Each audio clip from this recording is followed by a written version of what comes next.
All right, so several people have sent me emails saying, we don't know how to use Easybib. We're not sure how to do an annotated bibliography. Okay, so the first thing that I need for you to do is go do a Google search for Annotated Bibliography MLA.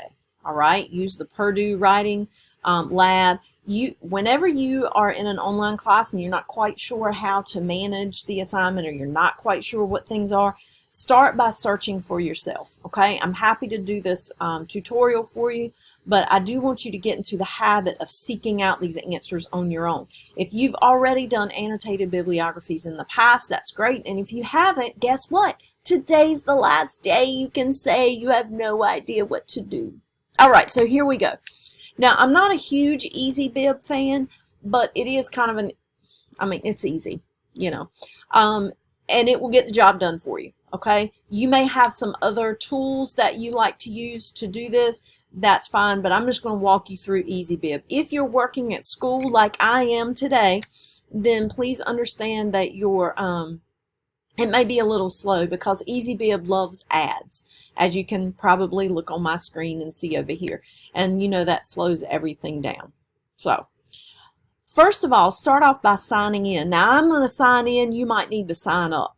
Okay, so I sign in and I'm already in here, and I always sign in with Google. I recommend you do the same thing. Okay, don't create some funky new email and password. Use your school email and your school password. This will allow Easybib access to your Google Drive, which is a wonderful thing. I'll show you what I mean in just a minute. Okay, so I click sign in with Google, and I'll sign in, and I'll sign in. Come on, do this. There we go. Sorry. Okay, Chegg, go away.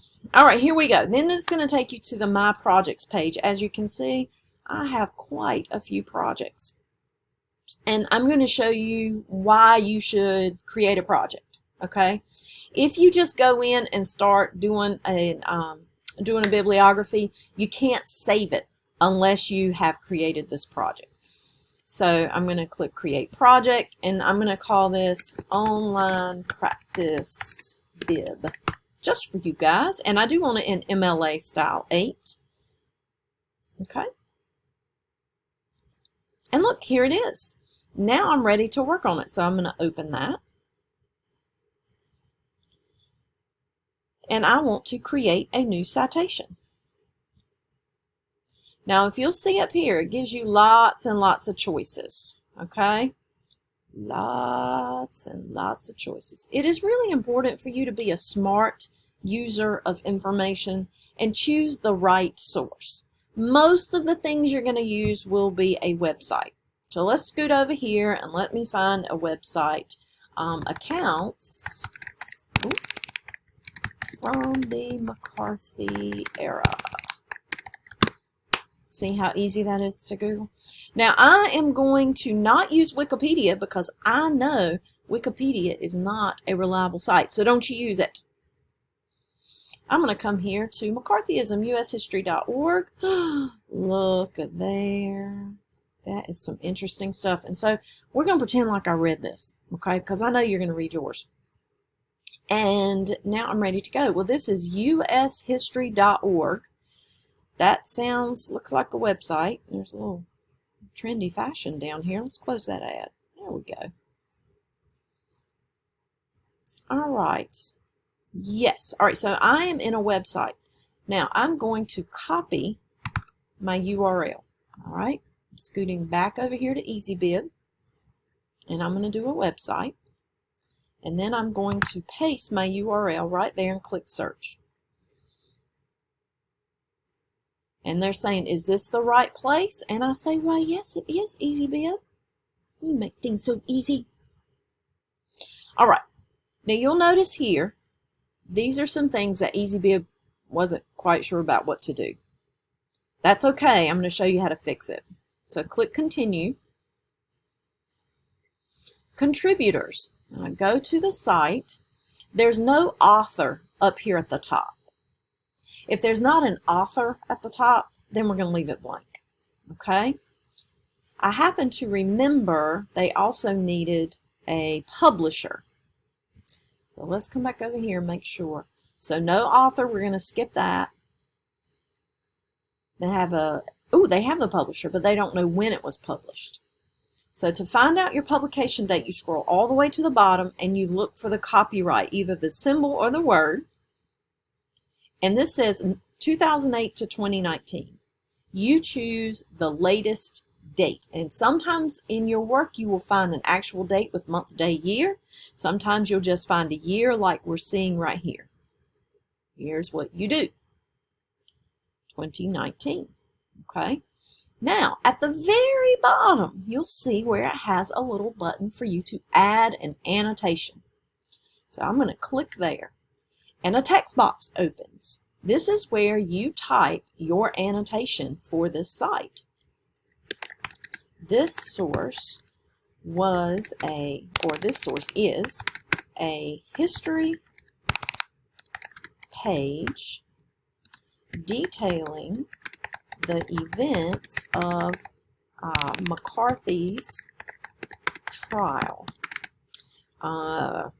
This page also gives names of people who were accused during the trials and reveals the outcome of their individual trials. Okay, ladies and gentlemen, this is a lie because I did not read that page I just looked up.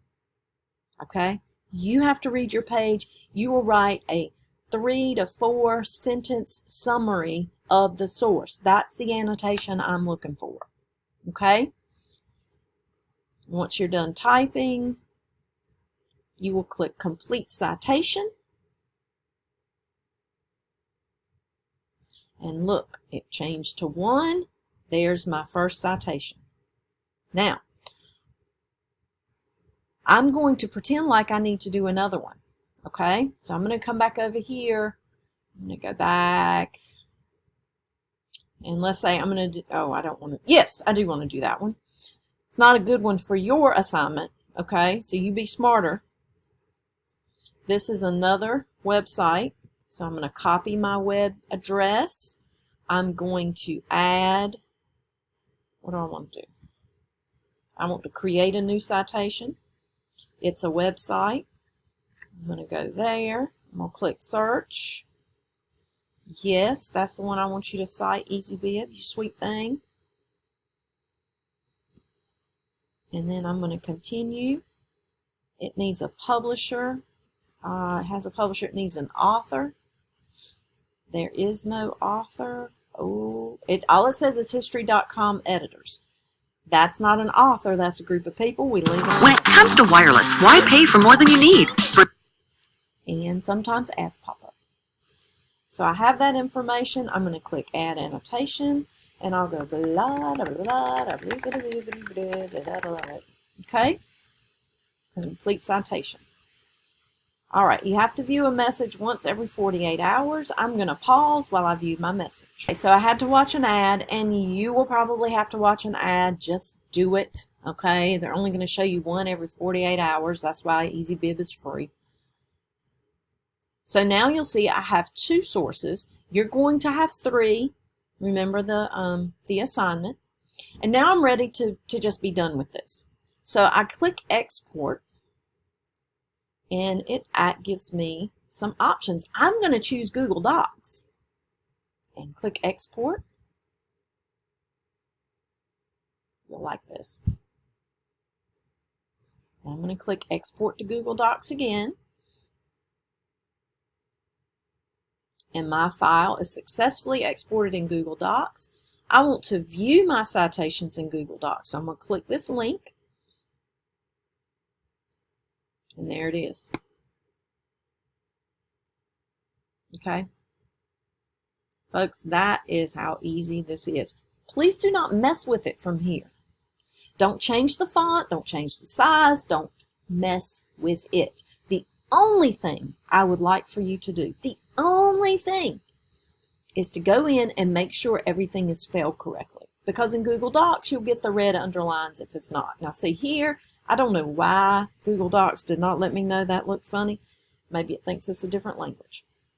Either way, this is all you need to do. I hope this helped you and cleared up how to do an annotated bibliography in Easybib and also showed you what it should look like. All right? Let me know if you have additional questions.